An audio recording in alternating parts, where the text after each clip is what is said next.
that I have for you guys are vegan chocolate chip cookies. In addition to being vegan, I wanted to make sure that they were the best good for you as well, but not sacrifice on taste. So I made sure that the flour was whole wheat, I put in dates, but you'll never notice. And I'm quite happy with these cookies. You'll see that they are a little bit crumbly, so there is a technique of kind of patting them down first. I wanted to make them as guilt-free as possible, so I hope you guys enjoy the recipe.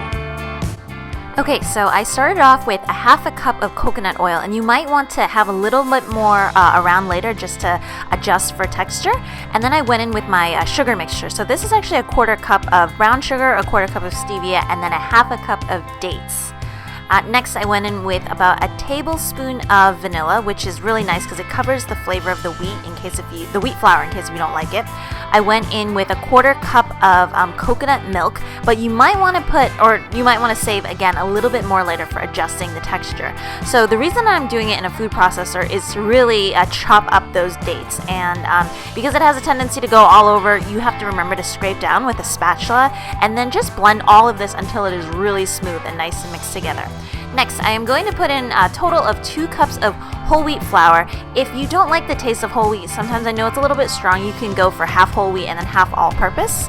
I forgot, to put in my baking powder and then a little bit of salt. And then I'm just going to go in again with my second installment of flour. So 2 cups of flour as a whole. And right now I'm just pulsing so that I don't overwork the gluten. But you can see that this batter is really dry and it's really sandy, and you have to really push it together at the end. But I find that if you add just a little bit more moisture, maybe a little bit more coconut oil or a little bit more coconut milk, just until it's still dry, but you get to the point where you know that you can press these cookies together, and then you'll be all set. So just put it all out into a bowl, and then you want to add a cup of the vegan, if you are, chocolate chips. And Trader Joe's is semi-sweet, happens to be vegan. I think it was by accident that they did it that way, but it doesn't contain any dairy at all. So you can see I'm just using the spatula, and I'm kind of just like cutting that in because this is a very crumbly mixture.